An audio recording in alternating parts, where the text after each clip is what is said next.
ನಾನು ಸುರೇಶ್ ಅವ್ರಿಗೆ ಮೊದಲೇ ಬಾರಿ ಏನು ಭೇಟಿ ಮಾಡ್ತಾ ಇಲ್ಲ. ಬೆಂಗಳೂರಲ್ಲಿ ನಾನು ಕ್ವಾರ್ಟರ್ಸಲ್ಲಿ ಇದ್ರೆ ಅವ್ರು ಬರ್ತಾರೆ, ಅವ್ರು ಯಾವಾಗ ಇಲ್ಲಿದ್ರೆ ಅವ್ರ ಮನೆಗೆ ಬಂದು ಭೇಟಿ ಮಾಡೋದು ನಾವು ಇಬ್ಬರದು ಸಹಜ.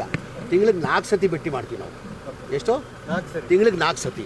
ನೀವು ನೋಡಿರ್ಬೋದು ಭಾಳ ಸತಿ.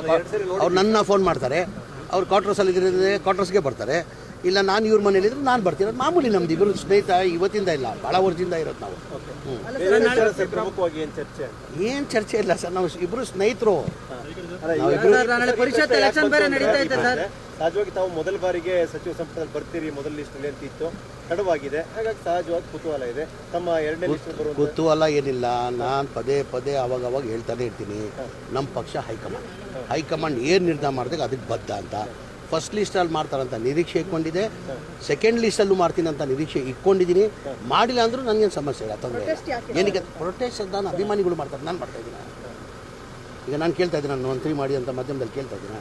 ಅಭಿಮಾನಿಗಳು ಎಲ್ಲಾದರೂ ಸಹಜ, ಅದು ಅವ್ರವ್ರ ಅಭಿಮಾನಿಗಳು ಅವ್ರ ಲೀಡರ್ನ ಮಂತ್ರಿ ಮಾಡೋಂತ ಕೇಳೋದಂತ ಎಲ್ಲ ಕಡೆ ಸಹಜ. ಅದು ಭಾಳ ಜನ ಕೇಳ್ತಾರೆ, ಹಂಗೂ ನನಗೂ ಕೇಳ್ತಾರೆ. ಸ್ವಲ್ಪ ಬೇಸರದಲ್ಲಿದ್ದಾರೆ ಸಮೀರ್ ಅಹಮದ್. ಖಂಡಿತ ಇಲ್ಲ, ಖಂಡಿತ ಇಲ್ಲ, ಏನೇನು ಇಲ್ಲ. ನನ್ನ ಮುಖದ ಮೇಲೆ ಕಾಣ್ತಾ ಇದೆಯಾ ಬೇಸರ ಇದೆಯಾ ಅಂತ? ನನ್ನ ಮುಖದ ಮೇಲೆ ನಾನು ಕಾಣ್ತಾ ಇದೆಯಾ ಬೇಸರ ಇದೆಯಾ ಅಂತ?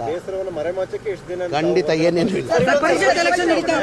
ಅಡ್ಡ ಮತದಾನದ ಆತಂಕ ಕೂಡ ಇದೆ ಅನ್ನುವಂಥದ್ದು 5ನೇ ಅಭ್ಯರ್ಥಿಗೆ ಇಲ್ಲ, ಆ ಥರ ಏನಿಲ್ಲ. ನಾವು ನಿನ್ನೆ CLB ಮೀಟಿಂಗು ನಾನು ಹೋಗಿದೆ.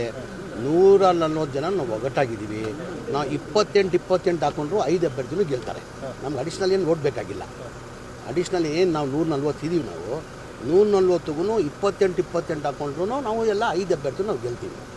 ನಮಗೇನು ಸಮಸ್ಯೆ ತೊಂದರೆ ಇಲ್ಲ.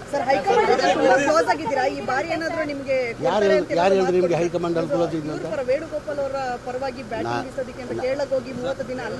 ಎಲ್ಲಿ? ನಾನು ಕೇರಳ ಚುನಾವಣೆಗೂ ಹೋಗಿದೆ, ತೆಲಂಗಾಣ ಚುನಾವಣೆಗೂ ಹೋಗಿದೆ. ಪಕ್ಷ ನನಗೆ ಏನೇನು ಜವಾಬ್ದಾರಿ ಕೊಟ್ಟಿದೆ ಆ ಜವಾಬ್ದಾರಿನ ನಾನು ನಿಭಾಯಿಸ್ಕೊಂಡು ಬಂದಿದ್ದೀನಿ. ಮುಂದೇನು ಪಕ್ಷ ಏನು ಜವಾಬ್ದಾರಿ ಕೊಡ್ತಾರೆ ಅದು ನಿಭಾಯಿಸ್ತೀನಿ. ಅಗತ್ಯನೇ ಇಲ್ಲಲ್ಲ ನಮಗೆ. ನಾವು ಹೇಳ್ದಿಲ್ಲ, 28 ಹಾಕೊಂಡ್ರು ನಾವು 5 ಜನನು ನಾವು ಗೆಲ್ತೀವಿ. ಬೇಕಾಗಿಲ್ಲ, 28 ಗಿದ್ರೆ ಸಾಕು. ಟೌನ್ಶಿಪ್ ವಿಚಾರದಲ್ಲಿ ಸಾಕಷ್ಟು ಜಟಾಪಟಿ ನಡೆದಿದೆ. ಕುಮಾರಸ್ವಾಮಿ ಅವರು ಸರ್ಕಾರದ ವಿರುದ್ಧ ಈಗ ಟೌನ್ಶಿಪ್ ಮಾಡಬೇಕಂತ ಶುರು ಮಾಡಿದೆ, ಚಾಲನೆ ಕೊಟ್ಟಿದ್ದೆ ಕುಮಾರಸ್ವಾಮಿ ಅವರು. ತಮಗೆಲ್ಲ ಗೊತ್ತಿದೆ, 2006ರಲ್ಲಿ ಅವಾಗಲೂ ನಾನು ಮಂತ್ರಿ ಆಗಿದ್ದೆ. ಇದು ಚಾಲನೆ ಕೊಟ್ಟಿದ್ಯಾರು? ಕುಮಾರಸ್ವಾಮಿ ತಾನೆ. ಈ ಟೌನ್ಶಿಪ್ ಆಗಬೇಕು ಬಿಡದಿಲ್ಲ ಅಂತ ಶುರು ಮಾಡಿದ್ದು ಚಾಲನೆ ಕೊಟ್ಟಿದ್ದೆ ಕುಮಾರಸ್ವಾಮಿ ಅವರು. ಅವ್ರ ಟೈಮಲ್ಲೇ ತಾನೆ 2000 ಈ ವಿರೋಧ ಅಂದರೆ ಅವ್ರು ಸಹಿಸ್ಕೊಳ್ಳೋಕ್ಕಾಗ್ತಾಯಿಲ್ಲ. ಒಳ್ಳೆ ಕೆಲಸ ಆಗ್ತಾಯಿದೆ, ಸಹಿಸ್ಕೊಳ್ಳೋಕ್ಕಾಗ್ತಾಯಿಲ್ಲ. ರೈತರಿಗೆ ಅನುಕೂಲ ಆಗಿಬಿಡ್ತಾರೆ, ರೈತರೆಲ್ಲ ಶ್ರೀಮಂತರು ಆಗಿಬಿಡ್ತಾರೆ. ಅವ್ರಿಗೇನು ರೈತರಾಗೇ ಇರಬೇಕು, ಶ್ರೀಮಂತರು ಆಗಬಾರ್ದಂತ. ಈಗ ಟೌನ್ಶಿಪ್ ಆದರೆ ಏನಾಗ್ತದೆ? ಲ್ಯಾಂಡ್ ವ್ಯಾಲ್ಯೂ ಜಾಸ್ತಿ ಆಗ್ತದೆ, ಲ್ಯಾಂಡ್ ವ್ಯಾಲ್ಯೂ ಬರ್ತದೆ.